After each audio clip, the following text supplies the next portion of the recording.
अस्सलामुअलैकुम my social media family. उम्मीद करती हूँ कि आप सब लोग हिफ्ज़ व अमान से होंगे। और जैसा कि आप लोगों को पता है कि मैंने एक वीडियो शेयर किया था आज से तकरीबन 2 साल पहले, और मैंने उसके ऊपर तकरीबन गॉल ब्लैडर के स्टोन्स के लिए, पित्ते की पत्थरी के स्टोन्स के लिए, कि उसको नेचुरली कुदरती तरीके से कैसे रिमूव करना है। तो अनफॉर्चुनेटली हुआ क्या, पहले तो ये हुआ कि उस वीडियो के ऊपर लाखों में व्यूज़ आए। और आप लोगों को मैं एक बात बताती चलूँ कि अभी ये वीडियो मैं दोबारा से बना रही हूँ। दोबारा से मैं इसलिए बना रही हूँ कि ये मैं सदका जारिया के तौर पे बना रही हूँ, क्योंकि मैंने ये दिल में तहैया किया था कि जब मेरे गॉल ब्लैडर के स्टोन्स निकल जाएंगे और कुदरती तरीके से निकलेंगे, नॉन इन्वेजिव तरीके से निकलेंगे, बिना किसी सर्जरी के, तो मैं लोगों की फलाह बहबूद के लिए भी उनके साथ ये अच्छी न्यूज़ शेयर करूँगी। क्योंकि बहुत सारे डॉक्टर्स और साइंस इस वक्त इस चीज़ को मानती ही नहीं है कि गॉल ब्लैडर के स्टोन्स जो हैं वो कुदरती तरीके से निकल भी सकते हैं। आज का वीडियो थोड़ा-सा लंबा हो सकता है, लेकिन मैं इसमें आपको हर डिटेल दूँगी। अच्छा, ये वीडियो मुझे दोबारा इसलिए बनाना पड़ रहा है कि मुझे अंदाज़ा भी नहीं था। एक्चुअली मेरे 2 चैनल्स थे। 2 चैनल्स हैं यूट्यूब के। एक है जी ज़ुनैरा माहम, जिसके ऊपर आप मेरे पॉलिटिकल व्लॉग्स देखते हैं, इसके अलावा शोबिज़ की न्यूज़ देखते हैं, ट्रेंडिंग न्यूज़ देखते हैं। लेकिन जो मेरा दूसरा चैनल था उसका नाम था ज़ुनैरा माहम गॉसिप्स, जिसके ऊपर मोस्टली मैं शोबिज़ की खबरें शेयर करती थी। और आज से 2 साल पहले मैंने वहाँ पर अपना पर्सनल एक्सपीरियंस जो है वो शेयर किया था, और उसको लाखों लोग देखते थे और मुस्तफ़ीद होते थे, और मुझे उसका समझ लें एक सवाब मिल रहा था। लेकिन अब हुआ कुछ इस तरह से कि किसी हैकर ने मेरे उस चैनल को हैक कर लिया। मैंने आप लोगों के साथ ये खबर शेयर नहीं की क्योंकि मैंने बिला वजह की वो एक सिंपैथी नहीं लेनी थी। अभी मैं उसको रिकवर करने की कोशिश तो कर रही हूँ, आई डोंट नो कि वो होगा कि नहीं। तो उस चैनल के रिमूव होते ही वो वीडियोज़ भी ऑब्वियसली रिमूव हो गए, और जब वो वीडियोज़ रिमूव हो गए तो मुझे रोज़ाना की बुनियाद पे इंस्टा पे या ईमेल्स के थ्रू, और मेरे जो मेन चैनल है ज़ुनैरा माहम, उसके कमेंट सेक्शन में लोग जो हैं वो कह रहे हैं कि खुदा का वास्ता है आपने बताएँ कि आपने वो वीडियो डिलीट क्यों कर दिया है? तो मैंने वो वीडियो डिलीट नहीं किया है, और इसलिए फिर मैंने जब अंदाज़ा लगाया, मैंने कुछ लोगों को रिप्लाई भी किया। लेकिन जब इतनी ज़्यादा तादाद में मुझे मैसेजेस आना शुरू हुए, तो मैंने सोचा कि फिर मैं ये मैसेज दोबारा से बनाती हूँ पूरा, कि जिसमें मैं आपको बताती हूँ कि क्या-क्या मैंने कुछ किया। इस वीडियो के 3 हिस्से होंगे। पहले वाले हिस्से में मैं आपको बताऊँगी कि मेरे साथ क्या-क्या बीती और मेरे साथ क्या-क्या हुई और किस तरह से डॉक्टर्स ने मुझे पागल बनाया। और दूसरा वाला जो हिस्सा है उसमें मैं आपको पूरा प्रोसीजर गाइड करूँगी, और तीसरे वाले हिस्से में हम इसको कंक्लूड करेंगे।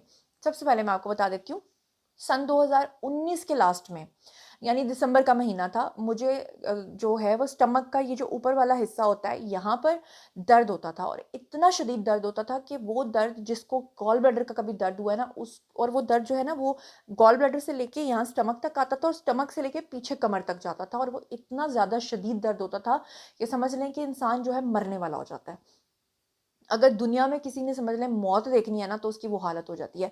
तो ख़ैर हुआ क्या कि मैं ना 1 साल तक दर्द बर्दाश्त करती रही। कभी मैं कब सलांस कैप्सूल्स खाती रही, तो कभी मैं जो है ना वो राइज़िक खाती रही, तो कभी मैं तरह-तरह के जो है वो सिरप्स पीती रही। लेकिन मैं बर्दाश्त करती रही, ये मेरी मिस्टेक थी।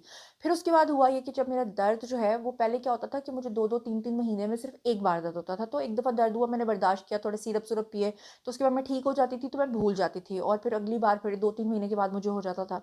लेकिन जब वो कंटिन्यूअसली होने लगा, हर 2-2 3-3 दिन के बाद होने लगा, तो फिर फाइनली मेरे घर वाले जो हैं वो मुझे लेकर गए, अच्छा, डॉक्टर्स के पास। अब यहाँ पर मैं आपको बता दूँ कि लाहौर के अंदर जो सबसे बेस्ट और बड़े-बड़े सर्जन्स हैं, मैं उनकी बात कर रही हूँ, जो बहुत ही महँगे तरीन और समझ लीजिए जय्यद किस्म के सर्जन्स हैं, मैं उनके पास गई।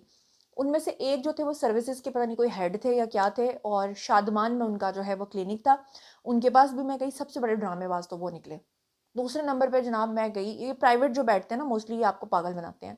ख़ैर इस वक़्त साइंस जो है ना, आप किसी भी बड़े सर्जन से बात कर लें, इस वक़्त जो डॉक्टर्स मुझे देख रहे हैं वो भी मुझे पागल समझ के यही कहेंगे कि जी गॉल ब्लैडर यानी पित्ता जो होता है उसकी जो थैली होती है वो इस तरह से बनी होती है ऊपर की तरफ। तो उसके अंदर अगर पथरी है तो उसका मुँह नहीं खुला होता कि उसके अंदर से पथरी जो है वो निकल सके।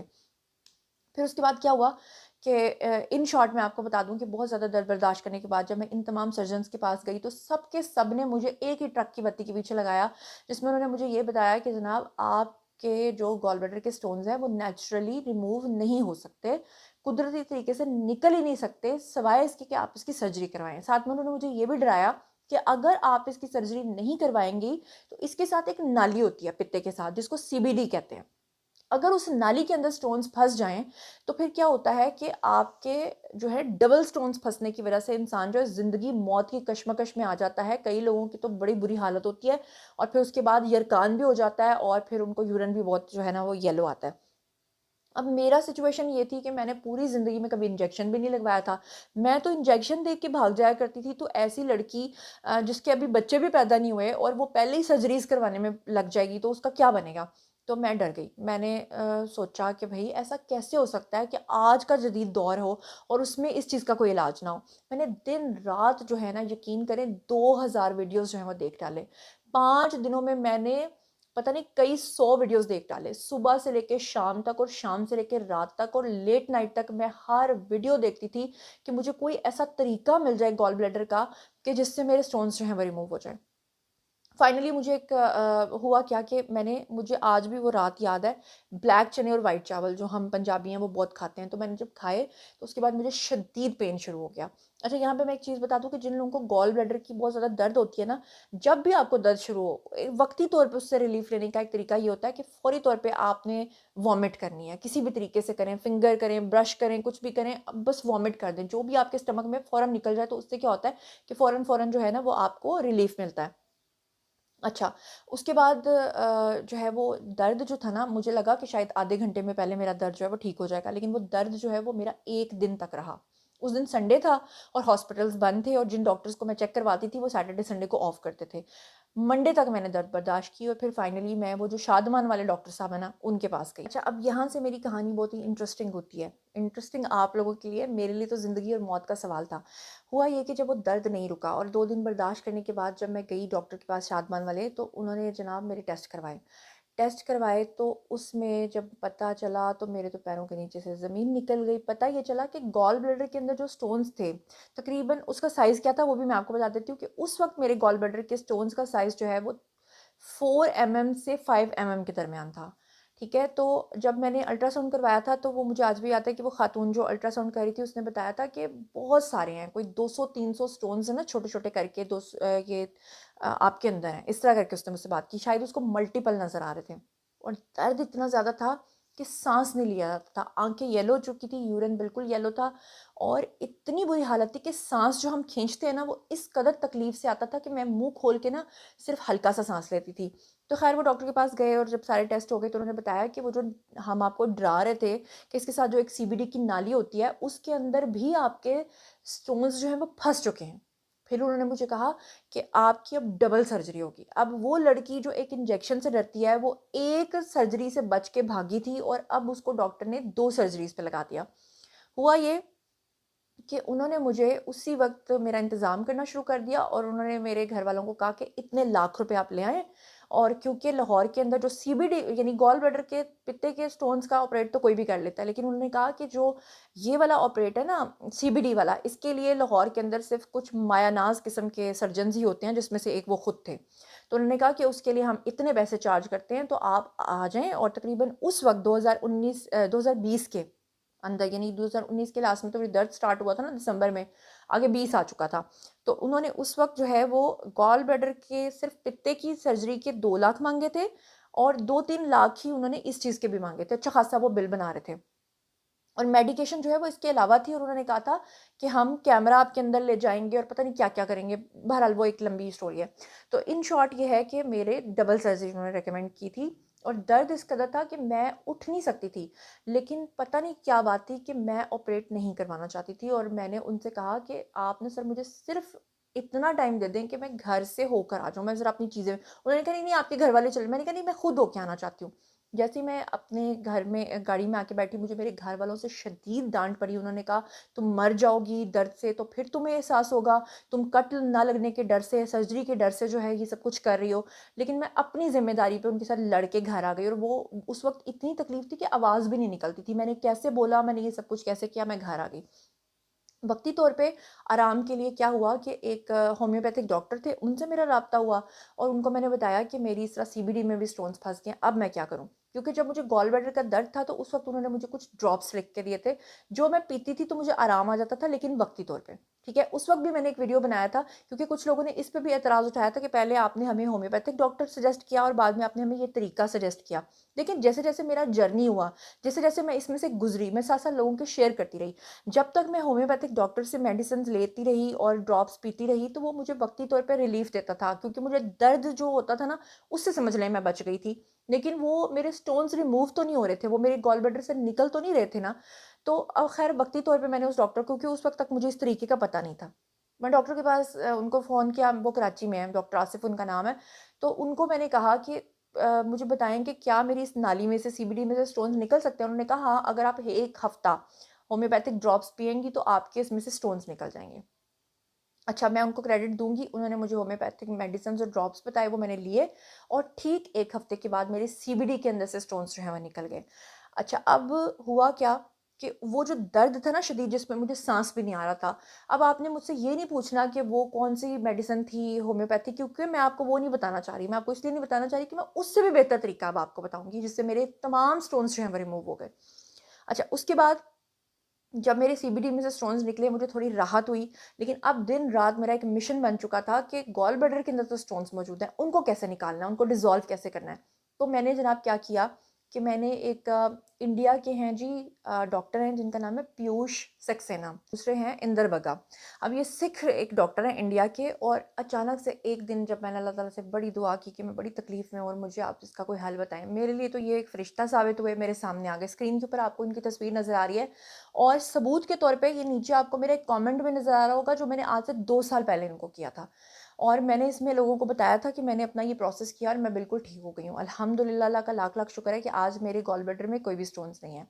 अच्छा, अब मैंने ये तरीका फ़ॉलो कैसे किया था, और आपको ये भी बता दूँ कि डॉक्टर्स चाहे इसको माने या ना माने, आप अपनी आँखों के सामने इसको एक्सपीरियंस करेंगे। अगर आपको इसके साइंटिफिक फैक्ट्स चाहिए, क्योंकि वो लोग जो अभी भी नहीं मानेंगे कि गॉल ब्लैडर का मुँह खुल सकता है, तो वो, मैं नहीं कह रही हूँ, अब वो इंटरनेशनल यूनिवर्सिटीज़ कह रही हैं।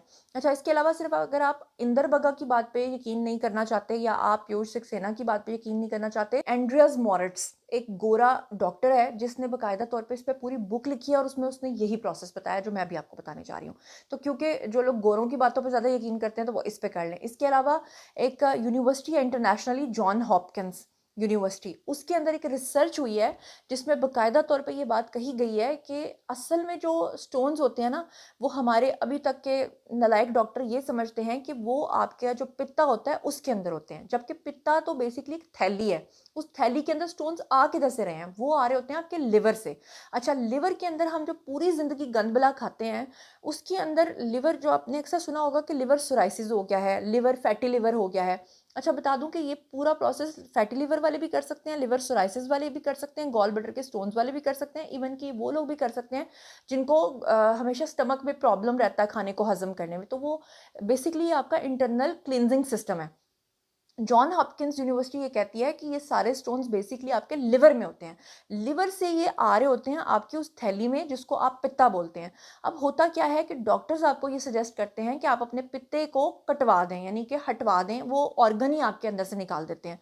तो वो जो एक थैली थी, थैली यानी समझ लें एक शॉपर है, पत्थर ऊपर से आ रहे हैं। अब आपने वो थैली तो हटा दी, वक़्ती तौर पे उसके अंदर जो स्टोन्स थे वो निकल गए, जिसकी वज़ह से आपको वक़्ती तौर पे रिलीफ़ मिल गया।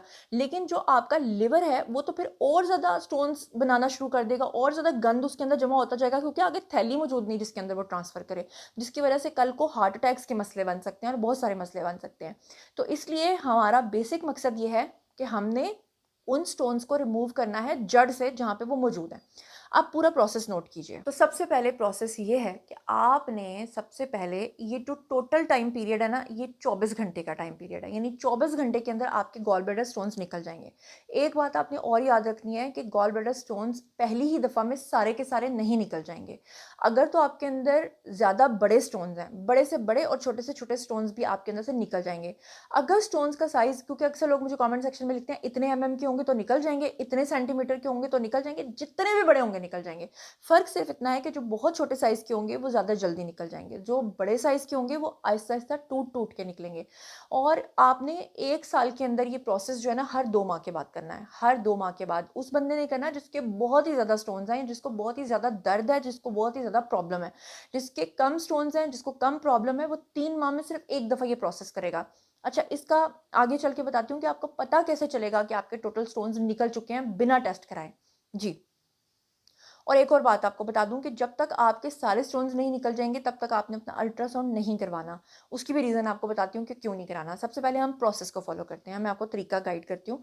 तो ये टोटल जो है ये 12 घंटे का एक प्रोटोकॉल है, जिसमें सबसे पहले आपने टाइम के घड़ी के हिसाब से चलना है। मुझे बाद में कमेंट सेक्शन में कोई ये ना कहे कि ये कैसे करना है, तो वो कैसे करना है, मैं सब कुछ बता रही हूँ। सबसे पहले आपने सुबह जो है 8 बजे उठ जाना है, ठीक है? अर्ली राइज़र है, नहीं है, लेकिन जिस दिन आपने गॉल ब्लैडर स्टोन्स अपने रिमूव करने हैं, आपने सुबह 8 बजे उठ जाना है। 8 बजे उठ के आप पानी पिएँ, पानी पीने के बाद आपने दोपहर 2 बजे तक जो-जो चीज़ें खानी हैं, वो मैं आपको बता देती हूँ और सिर्फ़ वही खानी है, उसके अलावा आपने और कुछ भी नहीं खाना। बाद में मुझे कोई ये ना कहे ये खा सकते हैं, तो वो खा सकते हैं, नहीं, जो मैं बता रही हूँ सिर्फ़ वही खाना है। दोपहर 2 बजे तक आप सिर्फ़ और सिर्फ़ कोई फ्रूट खा सकते हैं। ना आपने कोई कॉफ़ी पीनी है, ना आपने कोई चाय पीनी है, ना आपने कोई दूध पीना है, ना आपने कोई रोटी खानी है, ना आपने कोई और चीज़ खानी है।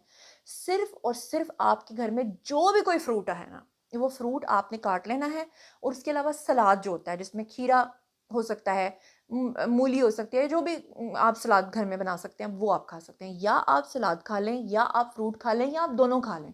अच्छा, सुबह 8 बजे से आपने खाना शुरू करना है और खाते-खाते आपके दोपहर का 1 बज जाएगा।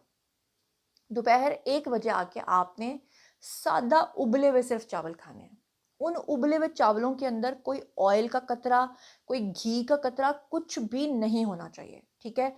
अगर आपसे खाली सादा चावल नहीं खाए जा रहे, तो आप थोड़ी-सी वेजिटेबल लेके उसको बॉयल कर सकते हैं, वो भी सिर्फ पानी में। किसी ऑयल, याद रखें कि कोई भी ऑयल का कतरा जो है ना, वो उसमें नहीं जाना चाहिए। अब आपने वो चावल जो हैं वो इसलिए खाए थे क्योंकि सुबह से आप भूखे हैं और अगले दिन पूरा दिन आपने भूखे रहना है, तो इसलिए चावल जो अनाज है वो आपके अंदर जाना ज़रूरी है। अब सुबह यानी कि 8 बजे आप उठ गए, उठने के बाद आपने सैलेड खाया, आपने फ्रूट खाया। दोपहर 1 बजे आपने थोड़े से चावल खाए, चावलों के साथ अगर उबली हुई वेजिटेबल खाना चाहते हैं खा सकते हैं, ऑप्शनल है। अच्छा, उसके बाद ठीक 2 बजते ही घड़ी के ऊपर आपने देखा 2 बज गए, 2 बजने के बाद आपने अब भूख हड़ताल कर लेनी है। आपने भूखे रहना है शाम के 6 बजे तक। 6 बजे तक आपकी बॉडी के अंदर कुछ भी नहीं जाना चाहिए। हाँ, बीच में अगर आपको पानी पीने की ज़रूरत पड़े तो आप थोड़ा बहुत पानी का सिप पी सकते हैं, वैसे आपने भूखे रहना है। ठीक 6 बजे आपको शदीद प्यास लगी होगी, आपका दिल चाह रहा होगा, आपको हल्की-हल्की भूख भी लग रही होगी। अब आपने क्या करना है? सबसे पहला काम आपने ये करना है, आपने किसी भी दराज़ ऐप से, किसी भी ऑनलाइन ऐप से आपने मँगवाना है एप्सम सॉल्ट। एप्सम सॉल्ट जो है, याद रखिएगा, ये नॉर्मल सॉल्ट नहीं है, नॉर्मल नमक नहीं है, क्योंकि कुछ लोग समझते हैं कि अक्सर लोग मुझे कमेंट करते हैं कि जी हम बीपी के मरीज़ हैं, हम शुगर के मरीज़ हैं, हमें गर्मी का मसला है, हमें सर्दी का मसला है, अगर हम ये नमक पिएँगे तो हमारा बीपी तो नहीं चढ़ जाएगा? नहीं। एप्सम सॉल्ट का काम है आपके बीपी को कम करना, ना कि ज़्यादा करना। इसलिए जो हाई ब्लड प्रेशर की, ये बात गौर से सुनिएगा, कि जो हाई ब्लड प्रेशर के मरीज़ हैं, वो उस दिन अपनी बीपी की गोली नहीं खाएँगे। वो इसलिए नहीं खाएँगे कि वो ऑलरेडी भूखे हैं, ऑलरेडी वो मैग्नीशियम, ये जो सॉल्ट है, ये एप्सम सॉल्ट जिसको बोलते हैं, ईपीएसओएम, एप्सम सॉल्ट, जो ऑलरेडी ये सॉल्ट पी रहे हैं, तो उसके बाद उनका बीपी वैसे ही नीचे कम हो जाएगा। अगर उन्होंने ऑलरेडी बीपी की गोली खा ली होगी, तो फिर उनका बीपी और ज़्यादा गिर जाएगा, इसलिए उसको हमने मेंटेन रखना है। अब आपने करना क्या है? सारा प्रोसेस मैंने आपको गाइड कर दिया। सुबह 8 बजे से लेकर 2 बजे तक आपने सिर्फ सब्जियां और फ्रूट और सिर्फ उबले हुए चावल खाए। उसके बाद आपने 2 बजे अपना मुंह बंद कर लिया, बिल्कुल आपने समझ लिया रोज़ा रख लिया। शाम 6 बजे आके आपने क्या करना है, पानी लेना है। ओहो, मैं आपको ये कैसे एक्सप्लेन कर रही हूँ, क्योंकि मुझे मेरे मेरे ज़हन में वो ख्याल भी आ रहा है, क्योंकि सबसे मुश्किल काम है एप्सम सॉल्ट पीना।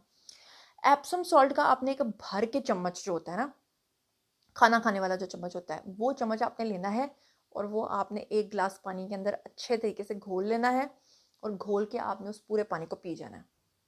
बहुत नमकीन पानी, बहुत कड़वा पानी होगा, लेकिन आपने बर्दाश्त करना है। कोशिश करनी है आपको वॉमिट ना आए और वो पानी आपके अंदर ही रहे। लेकिन अगर इन केस 5-10 मिनट के बाद आपको वॉमिट आ भी जाती है, तो फिर आप कर लें, फिर तो मजबूरी है, लेकिन कोशिश करें कि ना ही आए। अच्छा, अब आपने क्या किया, यानी कि आपने सुबह 8 बजे से लेके दोपहर 2 बजे तक सिर्फ सब्जियां फ्रूट खाए, फिर 2 बजे से लेके शाम 6 बजे तक आप भूखे रहे। ठीक 6 बजे आपने 1 ग्लास पानी के अंदर जो है वो एप्सम सॉल्ट पिया। एप्सम सॉल्ट पी के ऊपर से आप सादा पानी भी पी सकते हैं, ठीक है? एप्सम सॉल्ट पी के आपने अब शाम 8 बजे तक, यानी 2 घंटे के वक्त से फिर भूखे रहना है।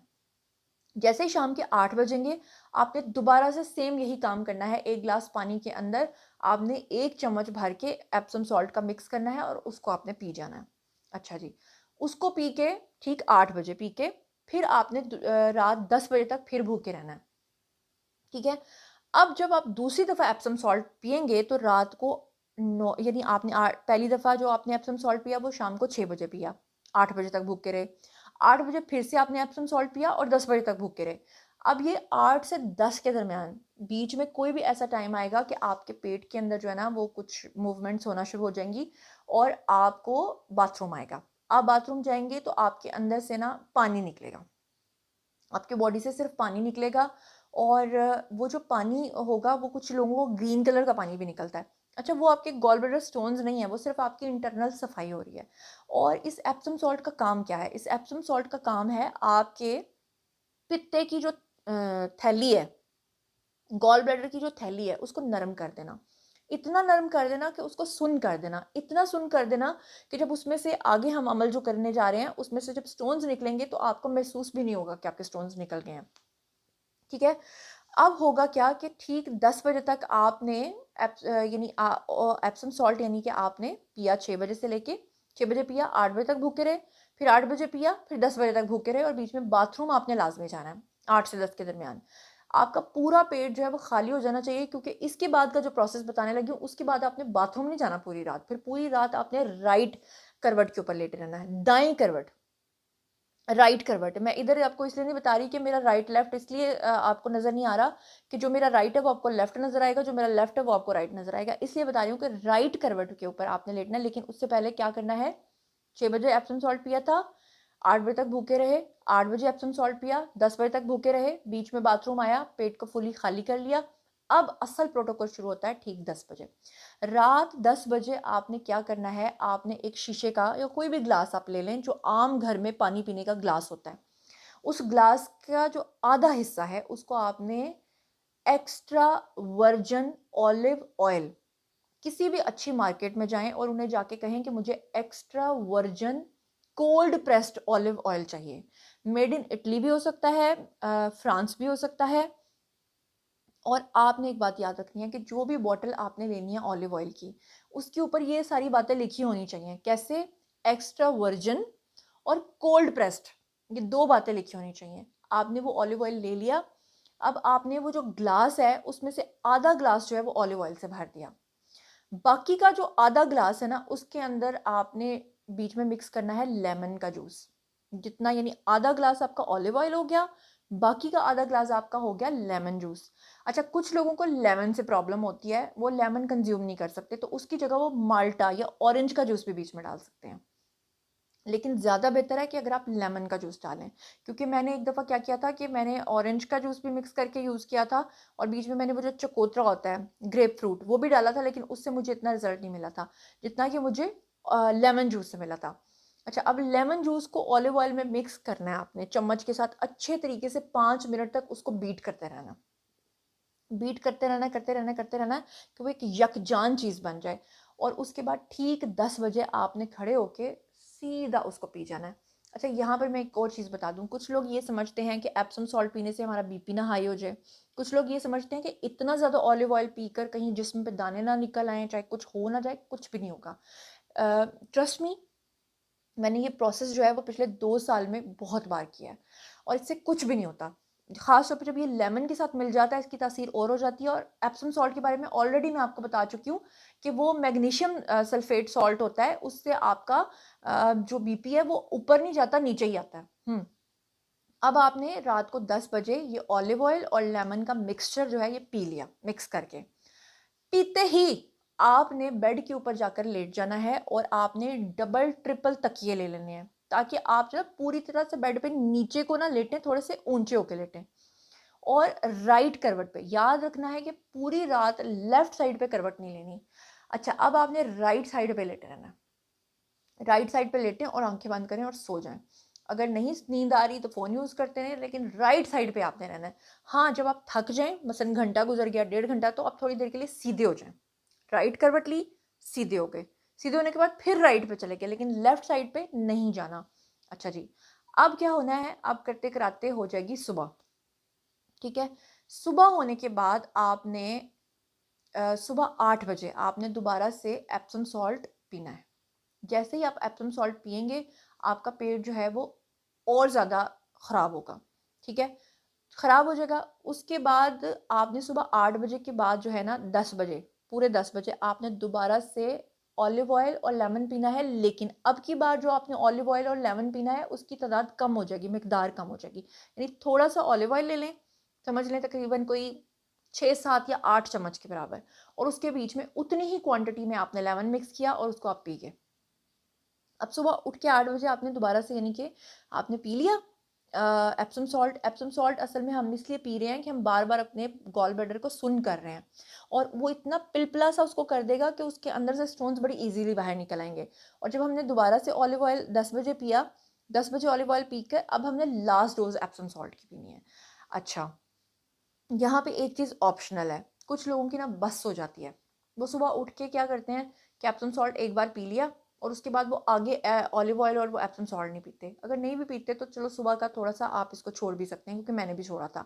क्योंकि रात को 10 बजे जब हम ये ऑलिव ऑयल और लेमन जूस पी के राइट करवट पे सो जाते हैं ना, तो उसके बाद गॉल ब्लैडर स्टोन्स जो है वो खुद ब खुद निकलना शुरू हो जाते हैं बॉडी के अंदर, और वो स्टूल के अंदर आके जमा होना शुरू हो जाते हैं, क्योंकि वो आपकी पित्ते की पथरी जो है वो पूरी तरह से, वो इतनी पित्ते की जो आपकी थैली है वो पिलपिली सी हो गई है, नरम सी हो गई है कि उसमें से निकल गए हैं।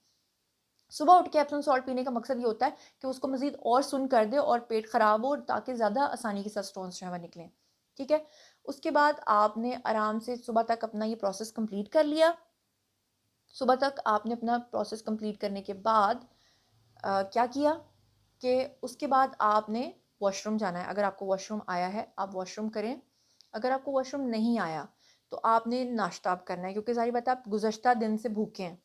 आपने खानी क्या है, सिर्फ खिचड़ी, कोई रोटी, कोई सालन, कोई हैवी चीज़ नहीं खानी, क्योंकि 2 दिन तक नहीं आपने हैवी चीज़ खानी। 2 दिन तक आप खिचड़ी और दलिया और इस तरह की चीज़ें खा सकते हैं। अब जब आप सुबह उठ के नाश्ता करेंगे और आप पिएँगे, आप ये खिचड़ी वगैरह खाएँगे, तो उसके बाद आपको ज़ाहिर-सी बात है स्टूल आएगा, वॉशरूम आएगा। जब आप बाथरूम जाएँगे, तो आप देखेंगे कि आपने जो स्टूल पास किया है, उसमें ढेर सारे आपको ग्रीन कलर के स्टोन्स नज़र आएँगे। कुछ लोगों में वो ग्रीन कलर के स्टोन्स होते हैं, कुछ लोगों में ब्राउन-ब्राउन स्टोन्स होते हैं। कुछ लोगों के अंदर जो है वो कैल्शियम, पता नहीं अजीबो-गरीब किस्म के कलर्स के स्टोन्स होते हैं। लेकिन वो स्टोन्स बड़े विज़िबल होंगे, वो आपको नज़र आएँगे।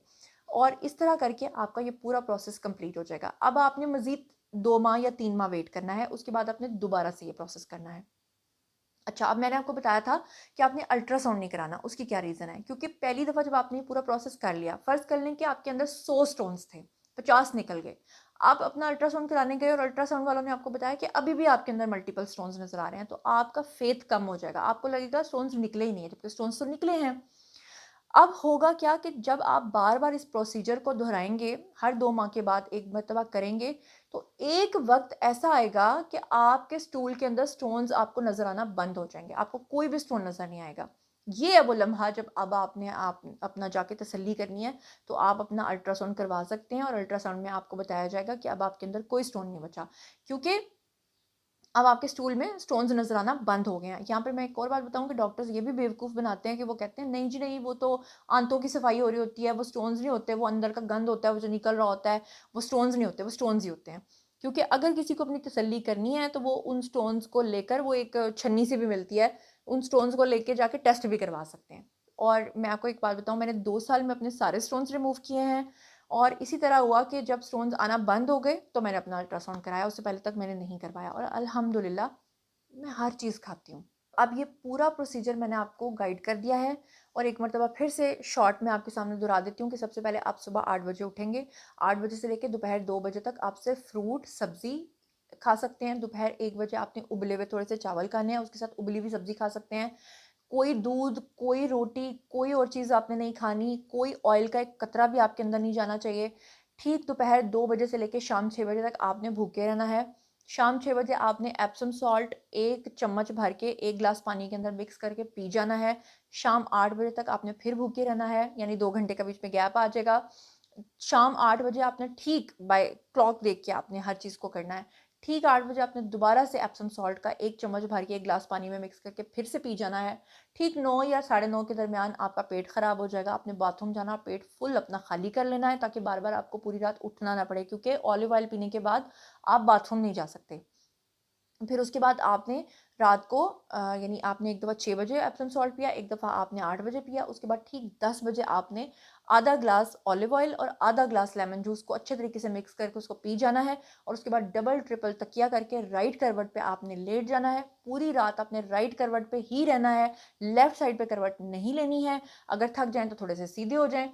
उसके बाद सुबह 8 बजे उठ के आपने फिर से एप्सम सॉल्ट पीना है उसी तरह से।